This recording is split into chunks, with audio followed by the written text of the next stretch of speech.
그동안 안녕하셨습니까? 네. 오늘은 피스메이킹의 삶이란 제목으로 이사야 11장 1절부터 9절까지 말씀을 보려고 합니다. 지난달에는 우리가 7장 말씀을 보았는데요. 물론 기억하실 분 많지 않으리라고 제가 알고 있습니다. 시리아하고 에브라임하고 동맹을 맺어서 유다를 침공했다. 그때 왕이 누구였죠? 네, 그럴 줄 알았습니다. 아하스가 왕이었고 굉장히 바람에 흔들림 같이 마음이 마구 흔들렸고, 그래서 백성들도 불안해하던 그런 시대에 이사야가 등장해서 이번 전쟁은 하나님이 싸워줄 전쟁이기 때문에 그냥 절대 믿음만 가지시면 됩니다. 그랬는데 아하스가 이사야의 말을 듣지 않고 아수르에게 엄청난 조공을 바쳤고 그들을 전쟁으로 끌어들였습니다. 그래서 눈앞에 있는 적군들을 물리쳤어요. 북이스라엘과 시리아를. 그러나 그들의 공격은 거기서 끝나지 않았고 유다까지 완전히 초토화시켰습니다. 그게 735년 사건이거든요. 그 이후에 나오는 내용이 오늘 내용입니다. 그래도 오늘 내용이 정확하게 몇 년도에 예언된 건지는 정확히 알 수가 없습니다. 아마도 이사야가 740에서 701년까지 활동하거든요. 701년. 그래서 아마도 722년, 그게 735년이었고 722년에 북왕국이 완전 망해요. 망하고 난 다음에 아마 701년 그 어간, 그래서 722년부터 701년 그 어간쯤에 선포된 메시지로 보입니다. 요 정도까지만 아는 것도 쉬운 게 아니고요. 제가 모르면 남들도 모릅니다. 그래서 여기까지입니다. 여기까지인데 오늘 내용을 보면은 배경이 아시리아의 멸망을 10장에서 예언하거든요. 아시리아 멸망은 612년이에요. 100년 뒤에 이루어집니다. 그래서 오늘의 내용은 일단 우리가 지난번에 7장에서 나누었던 내용, 아마 이사야는 하나님의 뜻을 앞세워서 이런 군사적인 위기이지만 이것은 군사력의 문제가 아니라 하나님의 약속에 대한 도전이기 때문에 하나님이 반드시 개입할 것입니다. 이런 이사야의 해설과 이사야의 입장과 신앙의 입장이죠. 그다음에 현실적으로 지금 두 강대국이 쳐들어오기 때문에 아하스 왕은 정치적인 판단을 한 거였습니다. 이것은 현실적으로 불가능하다라고 얘기한 겁니다. 예언자의 신앙적 판단과 또한 현실 정치가의 군사적 판단이 부닥쳤고요. 우린 역사를 통해 알게 됩니다. 이사야의 신앙적 판단이 옳았고 그 당시 아하스 왕의 정치적인 판단이 잘못됐어요. 그래서 나라가 굉장히 큰 위기를 경험하게 되었고 오히려 더 아수르의 억압을 더 많이 받았습니다. 그 이후로 아수르라고 하는 나라가 유다 나라에 엄청나게 압박이 되었고 그들을 억압하는 그런 나라가 되었습니다. 근데 이사야는 그 강력한 힘을 발휘하고 있을 때 이 아수르가 망할 것이다 라고 처음에 예언을 합니다. 놀라운 일이죠. 100년 전에 이미 내다보고 아수르가 망할 것이다 라고 얘기하는데 아수르의 영광이 기한이 있다라는 겁니다. 아수르의 교만이 극에 달했다라는 건데 이사야 10장 5절부터 7절 내용을 잠깐 좀 볼까요? 여러분 지금 갑자기 표정이 많이 어두워지셔서 735년, 722년, 701년 막 얘기하니까 뭔 소리요 그러는데 조금만 참아주세요. 이사야 예언서를 보려면은 역사적인 배경과 맞물려 있기 때문에 그래요. 어떤 역사적 상황에서 선포된 건지를 알아야 원래 의미를 알 수 있기 때문에 그렇습니다. 본문을 좀 보시면 아수르 사람은 화 있을진저 그는 내 진노의 막대기요 그 손에 몽둥이는 내 분노라. 내가 그를 보내어 경건하지 아니한 나라를 치게 하며 내가 그에게 명령하여 나를 노하게 한 백성을 쳐서 탈취하며 노략하게 하며 또 그들을 길거리에 진흙같이 짓밟게 하려 하거니와 그의 뜻은 이같지 아니하며 그의 마음의 생각도 이같지 아니하고 다만 그의 마음은 허다한 나라를 파괴하며 멸절하려 하는도다. 여기 보시면 하나님이 한때 아수르를 심판의 도구로 사용하셨습니다. 그러니까 아수르가 하나님께 쓰임받은 나라였다는 얘기죠. 그런데 5절을 보면은 그는 내 진노의 막대기요 그 손에 몽둥이는 내 분노라. 내가 그를 보내어 경건하지 아니한 나라. 이게 단수형입니다. 한 나라를 치게 했습니다. 그런데 요 아수르 생각은 그렇지 않고 7절을 보니까 그의 뜻은 이같지 아니하며 그의 마음의 생각도 이같지 아니하고 다만 그의 마음은 허다한 나라들. 복수입니다. 아까 6절은 단수가 되고 그 다음에 7절은 복수가 됩니다. 그러니까 하나님은 아수르를 사용할 때 저 나라 한 나라만 쳐 그랬는데 자기가 가가지고 한 나라만 친 것이 아니라 여러 나라를 심판한 겁니다. 자기 뜻대로. 아수르는 한때 북이스라엘을 향한 하나님의 심판 도구였습니다. 그런데 그들은 하나님의 의도와 다른 생각을 품고 있었습니다. 하나님께 쓰임받는다고 그가 하는 일이 모두 다 옳은 것은 아니에요. 그가 선한 것도 아닙니다. 하나님의 마음을 무시한 아수르는 이제 하나님의 폐기 처분을 앞두고 있습니다. 그러니까 하나님께 쓰임받았다고 해서 그가 다 옳은 건 아닙니다. 하나님은 그를 통해서 한 가지 미션을 맡겼는데 그가 더불어서 그가 평소 원한 관계에 있었던 다른 것까지도 그 기회에 다 심판을 한 겁니다. 그러니까 하나님은 너한테 하나만 맡겼는데 네 멋대로 여러 나라를 쳤어. 그런 얘기죠. 그러면 하나님이 때가 되면 그 하나님의 명령에 불순종하고 자기 사적 원한 관계를 풀었던 그 아수르를 가만두지 않겠죠. 바로 그 부분인데 10장 12절을 보시면 그러므로 주께서 주의 일을 시온산과 예루살렘에 다 행한 후에 아수르 왕의 완악한 마음의 열매와 높은 눈의 자랑을 벌하리라. 여기서 보시면 이제 아수르를 하나님이 심판하신다라는 것을 분명히 합니다. 하나님이 계획이 있다는 얘기죠. 다 계획이 있어. 그런 얘기입니다. 이사야 11장은 이러한 사건을 내다보고 한 예언입니다. 아수르는 612년에 망합니다. 그렇다면 이 예언은 한 100년 전에 했던 예언으로 보여요. 722년에서 701년 그 어간에 아수르의 멸망을 100년 전부터 아수르는 하나님이 때가 되면 거두실 것이다 라고 예언한 겁니다. 그리고 나서 그 이후에 아수르도 멸망하고 그 이후에 하나님의 대안적인 국가, 어떤 나라를 꿈꿀 것인가? 메시아가 통치하는 평화의 나라를 제시하고 있습니다. 그러게 11장은 이 본문은 메시아 예언이라고 얘기합니다. 메시아 예언. 다윗 왕가에서 메시아가 태어날 것입니다 라는 유명한 예언입니다. 결국에 메시아 예언이 성취된 것이 신약 성경에 가가지고 이루어지는 거죠. 그러면 오늘 본문은 크게 두 부분으로 나뉘어집니다. 1절부터 5절까지는 이상적인 통치자, 그 다음에 6절부터 9절까지는 이상적인 나라, 이상적인 통치자와 이상적인 나라 둘로 구분됩니다. 그럼 먼저 1절을 보겠습니다. 이새의 줄기에서 한 싹이 나며 그 뿌리에서 한 가지가 나서 결실할 것이요. 여기 이새의 줄기라고 나와 있는데 이 줄기라고 하는 말은 정확하게 번역하면 구루터기라고 번역하는 게 더 옳습니다. 우리 성가대 이름이 구루터기죠. 예, 6장 설교할 때도 우리 구루터기 얘기했었죠. 예, 늘 저만 기억합니다. 예, 구루터기인데 구루터기는 잘려나간 밑동이잖아요. 그러면은 이새의 구루터기에서 한 싹이 나며 그 뿌리에서 한 가지가 나서 결실할 것이며, 그 말은 뭡니까? 이새의 구루터기라는 말은 잘려나간 심판을 전제하고 심판받고 난 다음에 한 싹이 날 것이며 그 뿌리에서 한 가지가 나서 결실할 것이다 라고 말합니다. 이 이사야는 지금 다윗 왕조는 바람 앞에 선 등불과도 같이 생존 여부가 경각에 달려있다 라고 얘기하고, 그루터기라고 하는 것은 잘려나간 것이기 때문에 지금의 유다의 왕조는 멸망합니다 라는 것을 말하고 있어요. 현재 유다 계통의 왕들은 다들 멸망합니다. 그리고 이제는 이상적인 왕은 그 이후에 세워질 것입니다. 그런 예언입니다. 누군가 저한테 와가지고 교수님, 구약 교수는요 우리 학교 새로 오셔야 돼. 우리 학교 구약은 배울 게 없어.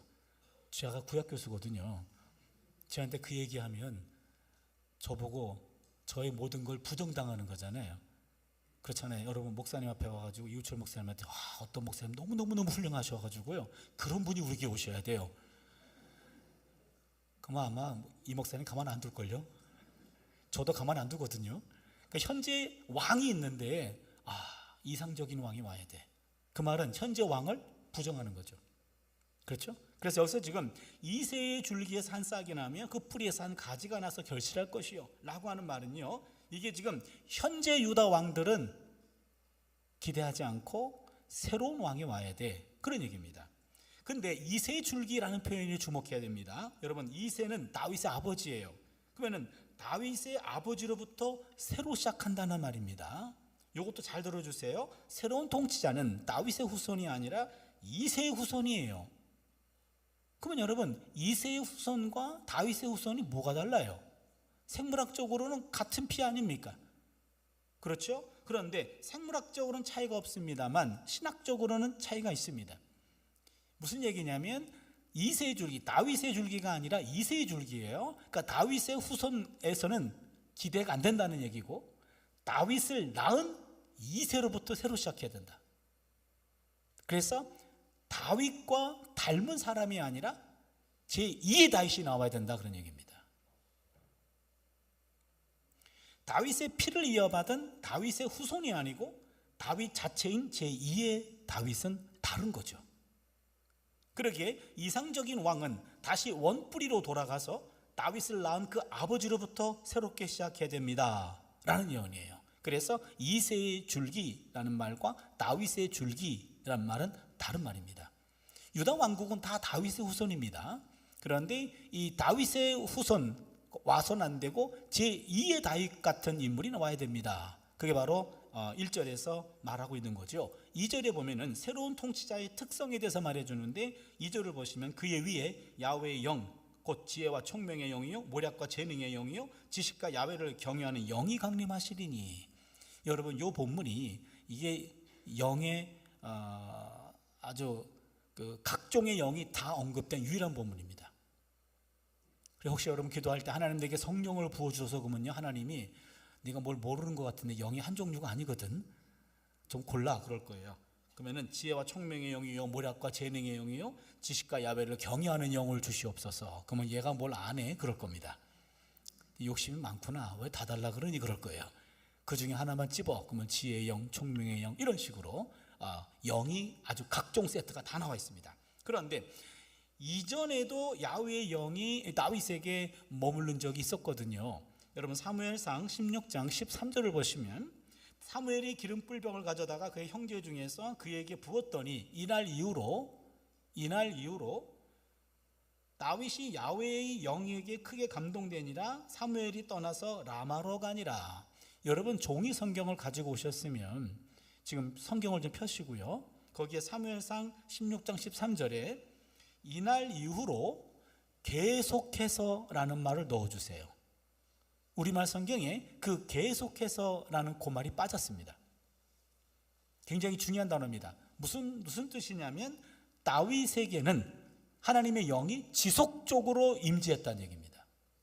그러면 그전에는 안 그랬나요? 사사시대에 온니엘과 그 다음에 기드온과 입다와 삼손이라는 네 사사가 영을 받았습니다. 하나님의 영. 근데 요 사사시대 때 임했던 하나님의 영은 일회용이었어요. 일회용. 국가가 위기에 있을 때 하나님이 한 사사에게 영이 임해요. 그러면 그 사사를 통해서 국가 위기를 모면합니다. 그러면 그 사사는 의일이 끝나고 나면 다시 본래의 이 자리로 돌아가요. 그러게 사사시대 때 임했던 영은 일회용입니다. 그런데 다윗에 와가지고 지속적인 영이 임해요. 이게 지속적으로 영이 임했다라고 언급된 최초의 사람이 다윗이에요. 하나님의 영이 지속적으로 임하는 영이었네, 그것을 처음으로 보여준 것이 다윗이었습니다. 이와 마찬가지로 제2의 다윗도 지속적인 하나님의 영의 도움을 받아서 자신의 직무를 준비합니다. 야훼의 영은 왕에게 다스리는 필요한 능력들을 부여합니다. 여기는 세 가지를 얘기해 주고 있죠. 첫 번째는 지혜와 총명의 영이고, 두 번째는 모략과 재능의 영이고, 세 번째는 지식과 야훼를 경외하는 영입니다. 첫 번째입니다. 지혜와 총명의 영. 지혜와 총명의 영은 왕에게 가장 기본적으로 꼭 필요한 겁니다. 왕이 지혜롭고 총명해야지. 왕이 멍청하고요, 왕이 흐릿하면은 그 백성들은 불행입니다. 그래서 지혜라는 말은 주어진 상황에 따라 행동하는 능력입니다. 이게 지혜예요. 상황에 따라 행동하는 능력, 그 상황에 적절하게 행동하는 능력, 그게 지혜예요. 총명은 상황에 대한 명석한 인식입니다. 상황에 대한 명석한 인식이에요. 지금 이 상황이 내가 지금 말을 해야 될 상황인지 안 해야 될 상황인지, 지금 이 상황이 어떤 상황인지 분위기 파악할 수 있는 것, 그게 총명입니다. 이와 같은 지혜와 총명이라는 것은 다윗과 솔로몬에게서 증명되었습니다. 사무엘하 14장 20절을 보시면 내 주 왕의 지혜는 하나님의 사자의 지혜와 같아서 땅에 있는 일을 다 아시나이다. 내 주는 다윗을 말해요. 왕의 지혜라고 나옵니다. 다윗의 지혜가 여기서 입증이 되고, 솔로몬은 왕상 3장 12절입니다. 내가 네 말대로 하여 네게 지혜롭고 총명한 마음을 주겠다. 지혜롭고 총명한 마음을 주겠다. 여기서도 다윗과 솔로몬을 통해서 정말로 이상적인 왕은 지혜가 있고 총명이 있다라는 것이 여기서 입증이 됩니다. 두 번째는 모략과 재능의 영입니다. 모략이라고 하는 번역은 잘된 번역은 아닙니다. 모략이란 말은 조금 부정적인 뉘앙스가 있죠. 야, 차준희 교수 알고 봤더니 모략가야. 그 학생은 반드시 색출해가지고 F로 응징할 거예요. 이 모략이라는 말은 좋은 말은 아니죠. 이 에짜라는 히브리어는 그런 단어가 아닙니다. 충고, 조언이에요. 충고나 조언. 그래서 충고와 그 다음에 재능의 영에 대해서, 여기 모략은 여기 충고라고 하는 것도 충고나 카운슬이거든요. 카운슬, 영어로 표현한다면 카운슬, 그 적절한 충고, 조언, 적절한 가르침, 이런 뜻인데, 모략은 정책 기획 능력을 의미하고 재능은 총체적인 지도력을 의미합니다. 이 또한 왕에게 요구되는 중요한 덕목이죠. 왕이 어떤 사안에 대해서 나름대로 자기 입장이 있어야 되고, 또한 재능, 능력도 있어야지 그 일을 감당해낼 수가 있는 겁니다. 그래서 이 덕목과 이 자질은 사네립이 예루살렘을 침공했을 때 사네립의 신하 랍사게가 예루살렘 성에 포위된 유다 백성들에게 한 말에서도 그것이 언급이 됩니다. 한번 보세요. 왕하 18장 19절 20절인데, 랍사게가 그들에게 이르되 너희는 히스기야에게 말하라. 대왕 아수르 왕의 말씀이 네가 의뢰하는 이 의뢰가 무엇이냐? 네가 싸울 만한 계교, 요게 애자예요. 계교. 아까 히브리말 모략이라고 번역된 같은 단어입니다. 애자. 계교와 용력, 요게 아까 뭐로 번역했죠? 재능, 게부라. 히브리말로 게부라, 능력이란 뜻입니다. 그래서 계교와 능력이 있다고 한다마는 이는 입에 붙은 말뿐이라 내가 이제 누구를 의뢰하고 나를 반역하려느냐. 지금 아수르의 사네립이 침공했을 때 예루살렘이, 시온이 완전 포위당했어요. 포위당해서 히스기야가 백성들을 독려하고 있을 때 이쪽 랍사게가 사네립이 대신을 보내가지고 예루살렘 성에 있는 사람들에게 그들이 알아들을 만한 말로, 히브리어로 야, 히스기야에게 계교와 용력이 있다고 하는데 깃딴 거 없어야, 이렇게 얘기하는 겁니다. 그러면서 왕의 중요한 덕목은 계교와 용력입니다. 그래서 가장 지도자들에게 필요한 것은 바로 이 계교라는 것, 충고나 조언과 그 다음에 어떤 능력이라는 건데, 그게 바로 모략과 재능의 영이라는 겁니다. 세 번째로 지식과 야훼를 경외하는 영. 여기서 지식은 하나님에 대한 지식을 말합니다. 하나님에 대한 참된 이해, 또한 하나님을 경외한다라는 말은 인간의 이해를 초월하는 신비 가운데 계신 분을 근본적으로 두려워하고 복종하는 겁니다. 하나님에 대한 지식을 갖고 있습니다만 그 지식으로 하나님을 재단하지 않아요. 내가 하나님을 다 알거든? 아닙니다. 그 순간 그 사람은 교만해지거나 교주가 됩니다. 하나님을 아는 지식이 있어요. 있긴 있지만 그것을 절대화하지는 않습니다. 내가 아는 하나님에 대해서 두려워할 줄 아는 사람, 그런 영. 그래서 지식과 야훼를 경외하는 영. 이 모든 것들도 다들 최고 지도자는 이런 영이 있어야, 이것이 있어야 이상적인 지도자가 될 수 있다라는 말씀입니다. 11장 3절에서 5절은 새로운 통치자의 통치 행태를 이제 묘사하는데, 새로운 통치자는 기존 통치와 아주 달라요.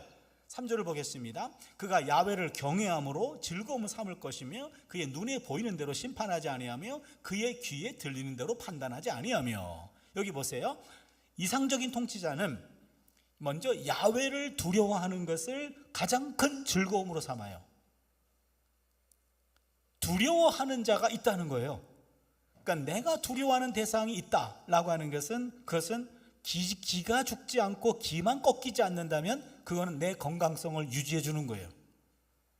그래서 여러분, 결혼하신 분들은 아내가 제일 무섭다 그러잖아요.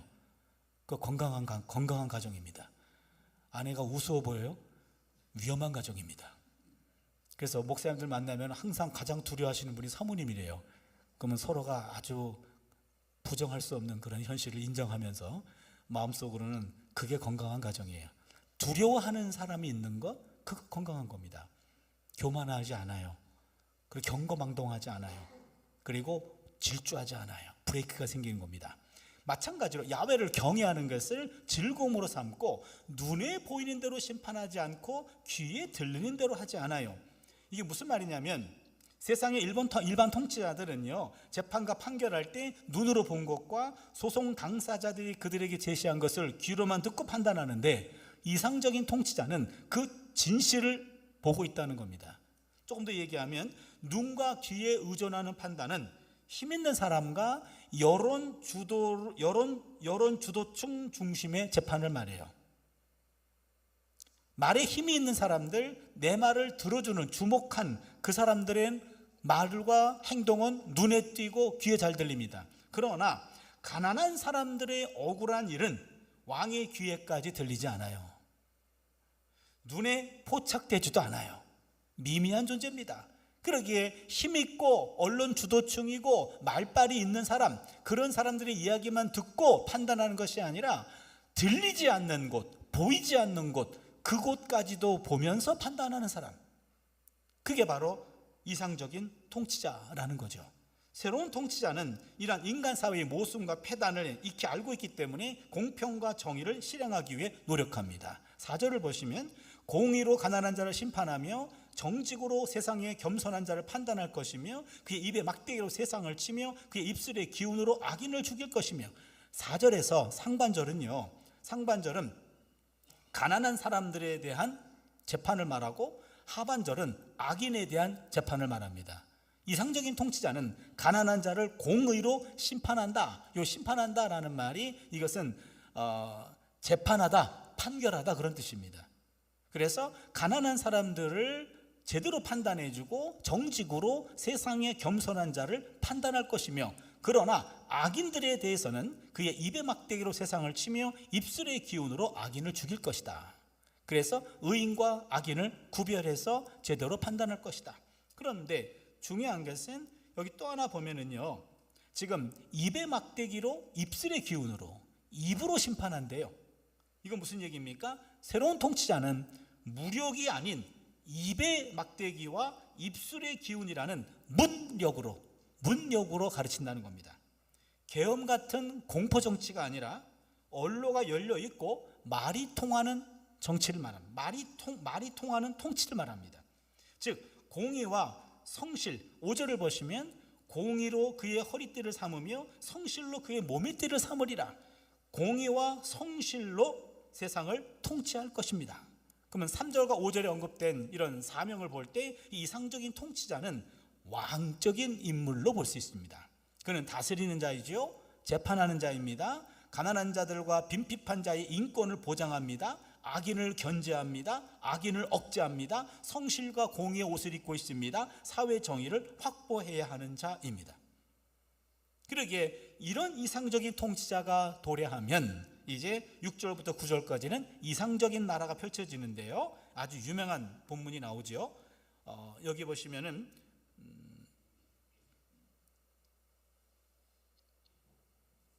8절에 젖먹는 아이가 독사의 구멍에서 장난하며 젖된 어린아이가 독사의 굴에 손을 넣을 것이며, 독사굴에 어린이가 손 넣고 장난쳐도 물지 않는, 아는 분이 몇 분 안 되는데, 아는 분은 연식이 되신 분들입니다. 모르는 분들은 젊으신 분들이고요.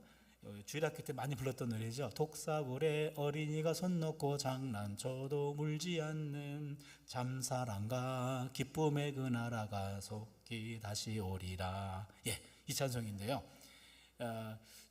여러분 어찌 보면은요, 이게 설교는 다 기억을 못해도 노래는 기억하는 것 같아요.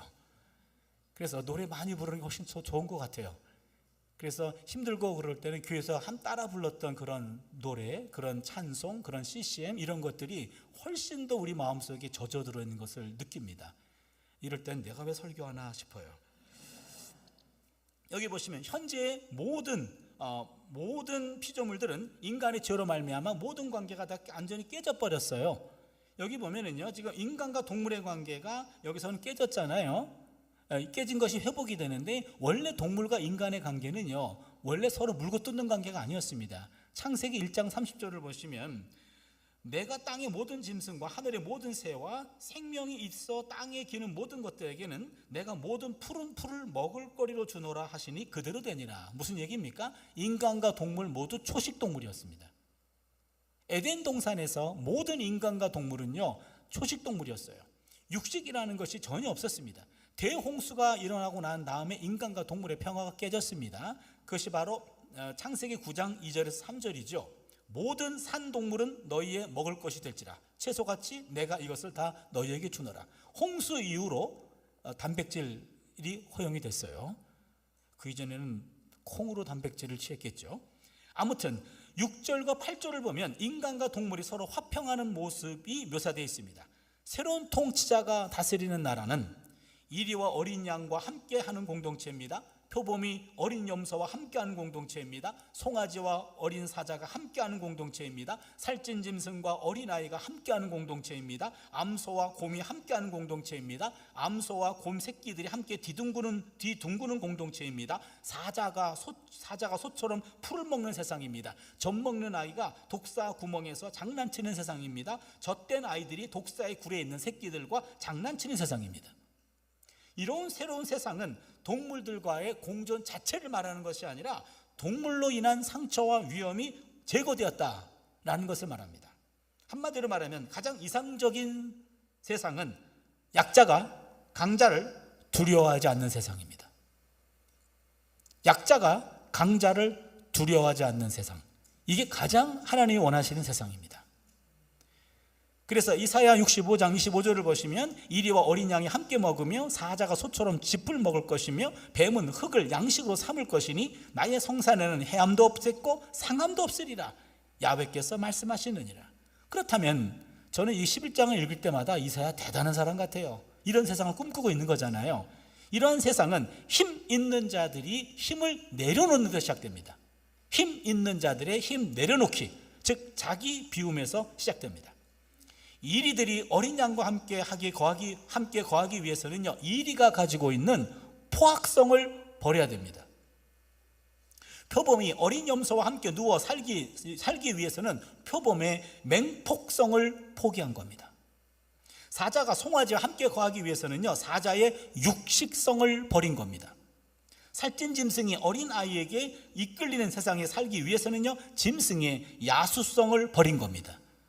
그렇다면 포악성과 맹폭성과 육식성과 야수성을 버려야 약자가 강자를 두려워하지 않는 세상이 되는 거죠. 이새의 줄기에서 나온 이상적인 왕이 각종의 하나님의 영으로 강하게 무장받고 가난한 자들과 빈핍한 자들을 위하여 공의를 베풀며 세상의 악인들과 끈질기게 긴장과 갈등을 일으키며 싸우기 때문에 이런 세상이 도래한 겁니다. 여러분, 악과 잘못된 것들에 대해서는요, 우리가 맞붙어 싸울 만한 힘과 용기가 없다면 최소한 거리는 둬야 되고 최소한 긴장관계는 유지해야 돼요. 좋은 게 좋은 거요, 다 좋은 거요, 이건 식은 비겁한 겁니다. 이건 성경이 말한 태도가 아닙니다. 내가 싸울 만한 용기가 없다면 거리를 두고 저건 잘못된 것입니다 라고 하면서 거기에 물들지 않아야 되고 긴장관계가 유지돼야 돼요. 모든 사람과 다 좋아야 된다 아닙니다. 예수님도 악한 세력들과는 싸우셨습니다. 악과 죄와는 싸워야 됩니다. 최소한 긴장관계를 유지해야 됩니다. 그래야 악과 죄의 재배력에서부터 벗어날 수 있습니다. 그래야 죄와 악으로부터 오염되지 않도록 나를 지킬 수 있습니다. 물리치지는 못한다 해도 최소한 물들어서는 안 되기 때문이죠. 마지막 구절에 보면 이와 같은 유명한 예언을 하게 됩니다. 내 거룩한 산 모든 곳에서 해됨도 없고 상함도 없을 것이니 이는 물이 바다를 덮음같이 야훼를 아는 지식이 세상에 충만할 것입니다. 여기를 보니까 이 구절은 인간과 하나님의 하나됨을 말합니다. 물이 바다를 덮음같이 야훼를 아는 지식이 세상에 충만해요. 세상의 모든 사람들이 하나님을 다 알아요. 저는 이런 세상에 오면 저 같은 사람은 쓸모가 없어져서 조금 안타깝기는 해요. 하나님 아는 지식이 충만해도 구약은 몰랐으면 좋겠어요. 인간과 하나님이 하나됨을 말해주는 본문입니다. 온 땅이 하나님을 아는 지식으로 충만해집니다. 모든 사람이 하나님을 진정으로 알게 됩니다. 그러면 11장 1절 9절은요 하나님의 영을 가진 사람이 진정한 통치자가 될 것을 말해줍니다. 하나님의 영을 가진 통치자가 오면 그동안 파괴되었던 인간과 인간의 관계가 회복되고 인간과 동물의 관계가 회복되고 인간과 하나님과의 관계가 모두 회복된다라는 말씀입니다. 진정한 통치자는 파괴된 관계를 회복시키는 자입니다. 이러한 통치자로 오신 분이 메시아입니다. 이런 나라는 메시아 나라입니다. 메시아가 통치한 나라는 하나님의 나라입니다. 이런 하나님의 나라는 평화의 나라입니다. 말씀을 정리하도록 할게요. 첫 번째로 평화의 나라는, 즉 하나님의 나라는 하나님의 영이 주도하는 곳입니다. 하나님의 영이 주도합니다. 이상적인 통치자는 하나님이 부어주시는 각종의 영으로 무장한 사람입니다. 지혜와 총명의 영으로 무장됐습니다. 모략과 재능의 영으로 무장됐습니다. 또한 지식과 야훼를 경외하는 영으로 무장됐습니다. 이런 영으로 충만해졌어요. 그렇기 때문에 하나님과 소통하며 하나님의 지시에 따라 순복하는 자입니다. 하나님의 나라는 인간의 가르침이 난무한 것이 아니라 하나님의 가르침에 절대적 권위를 두는 것입니다. 세상의 가르침이 그 힘을 잃고 하나님의 가르침, 즉 예수님의 가르침이 그 힘을 발휘하는 곳이에요. 그렇다면 하나님의 가르침과 예수님의 가르침을 한마디로 정리한다면 우리는 사랑의 이중계명이라고 말할 수 있어요. 사랑의 이중계명, 하나님을 사랑하는 것, 이웃을 사랑하는 것. 요 두 가지가 바로 이것들을 우리가 살아내기 위해서는요 내 힘만 가지고 되지 않아요. 하나님의 영이 임해야 이것들을 감당해낼 수 있어요. 하나님의 영이 임한 곳은 내 생각과 내 가치관이 아닙니다. 내 이념이 아니에요. 내 진영이 아니에요. 하나님의 의도, 예수님의 마음, 바로 하나님 사랑과 이웃 사랑이라는 그것이 지배하는 곳, 바로 그것이 평화의 나라고 하나님의 나라인 줄로 믿습니다. 두 번째는요, 평화의 나라, 즉 하나님의 나라는 힘 있는 자들이 자기를 비움으로 가난한 자의 울분을 해소시키는 공동체입니다. 힘 있는 사람들이 자기 힘을 좀 비워요. 그래서 가난하고 억울하고 울분에 찬 사람들의 그 마음을 어느 정도 누그러뜨려주는, 해소시켜주는 공동체, 바로 그것이 평화의 나라고 하나님의 나라입니다. 하나님의 나라는 이리와 곰과 사자가 초식동물로 식성이 바뀝니다. 가장 어린 아이가 평화의 행진을 주도하는 나라입니다. 사회의 가장 연약한 지체인 젖먹는 아기, 막 젖된 아기가 평화를 이끄는 지도력을 발휘하는 나라입니다.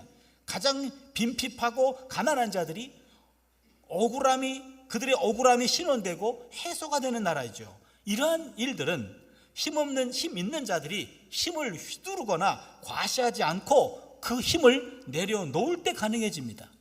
힘 있는 자의 자기 비움과 자기 부정이라는 십자가 정신이 발휘되는 곳에서 하나님 나라는 세워지고 자라갑니다. 내게 주어진 힘은 힘 없는 사람들에게 과시하고 휘두르라고 주어진 힘이 아닙니다. 힘 없는 사람들을 위해 그 힘을 비우고 나누라고 주어진 겁니다. 내 힘이 힘없는 사람들에게 부담이 되거나 짐이 되어서는 안 됩니다. 내 힘은 힘 없는 자들에게 힘이 돼야 돼요. 그러기에 힘을 키우는 건 맞아요. 힘을 키워야 됩니다. 그러나 그 힘을 가지고 어떻게 사용하느냐, 내가 힘을 키워서 가진 힘이 있다면 그 힘 가지고 그 힘 없는 사람들에게 흘려보내고 그 힘 없는 사람들을 일으켜 세워주라고 우리에게 하나님이 힘을 주신 거예요. 그러나 힘 가진 사람들은요, 힘을 과시하고 싶어 해요. 자랑하고 싶어 합니다. 그렇게 힘 없는 사람을 누르면서 힘 있음을 드러내고 싶어 해요. 그런 나라는 평화의 나라, 하나님의 나라가 아닙니다. 하나님의 나라는 힘이 있는 사람들이 그 힘을 가지고 힘쓰지 않고 그 힘을 힘 없는 사람들에게 나눠주는 나라, 그게 하나님의 나라입니다. 그렇다면 우리 마찬가지예요. 우리가 일터와 직장과 교회 안에서 우리에게 있는 힘이 물질의 힘입니까? 건강의 힘입니까? 사회적인 지위의 힘입니까? 내가 갖고 있는 지식의 힘입니까? 그 힘 가지고 있으면요, 그 힘 없는 사람들을 나누고 도우라고 하나님이 그 힘을 주신 거예요. 그 힘 가지고 과시하고 휘두른다면 그것은 샬롬의 나라가 아닙니다. 여러분, 힘을 키우셔야 돼요. 그러나 그 힘 가지고 힘 없는 사람에게 가셔야 됩니다. 가셔서 과시하지 말고 그 힘을 나누세요. 비우세요. 그 힘을 나눠주면서 그 힘없는 것들도 함께 자랄 수 있는, 그래서 약자가 강자를 두려워하지 않는 그런 세상을 만드는 일에 앞장설 수 있기를 바랍니다. 마지막 세 번째는요, 평화의 나라, 즉 하나님의 나라는 적대자가 부재하는 것이 아니라 적대감이 사라진 겁니다. 적대자가 없는 것이 아니라 적대감이 사라진 겁니다. 여러분 보세요. 하나님 나라는 이리와 표범이 어린 양과 염소와 함께 있는 것입니다. 이들이 같이 어울릴 수 없는 존재예요. 양과 염소는 초식동물이고 이리와 표범은 육식동물이기 때문에 먹이 사슬에 의해서 이들은 도저히 함께 할 수 없습니다. 하지만 하나님 나라에서는 이런 적대적 관계가 사라지는 거예요. 적대자들이 사라지는 것이 아닙니다. 그들이 갖고 있었던 적대감이 사라지는 거예요. 이게 굉장히 중요해요. 무슨 얘기입니까? 여러분, 보통 저 인간만 없으면 내가 살 것 같아. 그런데 그 인간 사라지면 또 다른 인간 등장하셔요. 그러기에 적대자와 내 마음이 맞지 않는 사람은 늘 있습니다. 그러면 그 사람이 제거될 것이 아니라 그 사람을 적대적으로 대하는 내 감정이 사라지면 공존할 수 있어요. 그렇잖아요. 그러기에 상대를 제거하는 것이 아니라 그 상대를 향한 적대 감정이 제거돼야 돼요. 적대자의 제거가 아니라 적대감이 제거되면 평화의 나라가 올 수 있습니다. 평화의 나라는 똑같은 사람만 모이는 것이 아닙니다. 각자 달라요. 이념도 달라요. 생각도 달라요. 그러나 그 다름에 대해서 존중해주고, 그 다음에 저 사람을 제거하는 것이 아니라 저 사람을 이해하지 못하는 나의 부족한 마음이 제거될 때, 서운한 마음이 제거될 때 우리는 함께 공존할 수가 있는 겁니다. 하나님의 나라는 제거가 아닙니다. 공존을 통해서 이루어집니다. 그래서 회복된 하나님의 나라는 약육강식의 먹이 사슬에서 묶인 적대관계가 공생관계로 바뀝니다. 그러게 원수 같은 사람도 우리가 서로 화해하고 회복해야 할 공존의 대상임을 알아야 되잖아요. 여러분, 가정에서 부부가 가끔 싸우잖아요. 가끔 싸우고, 저는 몇 년에 한 번 싸우고 그러는데요. 근데 그 싸움이 일어나서 그 싸움 중에 있을 때 그런 왼수가 없어요. 그렇잖아요. 너무 불편하고 없어졌으면 좋겠잖아요.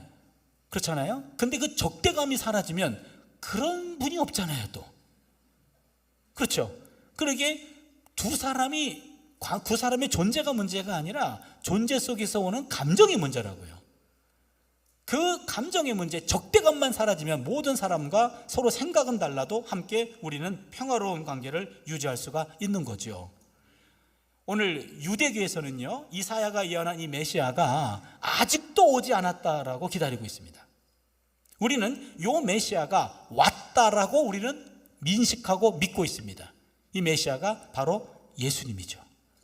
예수님께서 제2의 다윗과도 같이 오셨습니다. 그래서 메시아이신 예수님은 하나님의 영으로 잉태되었습니다. 하나님의 영이 임하자 공생애를 시작하셨습니다. 메시아이신 예수님은 하늘 보좌를 버리시고 자기를 비워 종의 형체를 입으셨고 자기를 낮춰서 죽기까지 복종하심으로 십자가에 죽으셨어요. 예수님은 한평생을 가난하고 약한 사람들을 위해 사셨습니다. 메시아이신 예수님은 원수를 원수로 여기지 않으셨어요. 모두 용서해 주셨습니다. 십자가를 친히 지시고 자신을 죽음으로 내모는 모든 이들에 대한 적대감을 모두 몰아내신 분이에요. 적대자가 아니라 적대감을 몰아내신 분입니다. 평화의 나라, 하나님의 나라는 바로 이 예수님의 초림으로 이미 시작되었습니다. 하나님 나라는 이 왕국에, 이 땅에 지금 작동하고 있습니다. 하나님의 나라는 현재 진행 중입니다. 지금 이 땅은 하나님의 나라 완성을 향하여 지금 나아가고 있어요. 그 나라는 예수님의 재림으로 결국 완성될 겁니다. 유대인들은 아직도 기다리지만 우린 예수님의 오심으로 시작됐다고 믿어요. 아직은 완성이 아닙니다. 예수님의 재림으로 완벽하게 이루어질 것입니다. 우리는 하나님의 나라를 세우는 일에 하나님의 동역자로 부름받은 사람들입니다. 우리 이 땅에 하나님의 나라, 즉 평화의 나라를 세우는 일에 부름받은 피스메이커, 샬롬 메이커로 우리는 부름받았습니다. 예수님께서 초림하셔서 삶으로 보여주신 모습이 바로 피스메이킹의 삶이었어요. 예수님은 지금도 피스메이킹의 사역을 지속하고 있습니다. 예수님은 지금도 피스메이킹을 위한 동역자들을 모집하십니다. 예수님의 십자가로 바로 구원의 길에 들어선 우리 모두는 바로 피스메이킹을 하는 피스메이커입니다. 피스메이커는 하나님의 영으로 무장합니다. 피스메이커는 자기의 힘을 비우고 힘 없는 자에게 그 힘을 기꺼이 나누는 자입니다. 피스메이커는 적대감을 억누르고 그리고 적대자를 최소화하려고 노력합니다. 샬롬은 하나님이 우리에게 주시는 선물인 동시에 우리 그리스도인들이 마땅히 힘써야 할 책무이기도 해요. 그러게 샬롬이라는 것은 하나님의 선물입니다. 기프트예요. 그러나 기프트를 가지고 그것만 거기서 머무를 것이 아니라 바로 태스크, 하나님의 기프트는 태스크입니다. 우리의 의무입니다. 우리의 책무입니다. 평화를 너희에게 준다. 그 평화의 선물을 가지고 평화의 나라를 만들라. 이게 우리의 사명입니다. 우리 모두는 하나님의 영으로 무장해서요, 여러분 힘을 가지고 무장하고 힘을 나누고 주변에서 적대자를 최소화하는 피스메이킹의 삶을 우리 함께 손잡고 살아갈 수 있는 우리의 남은 삶이 될 수 있기를 바랍니다. 기도합니다.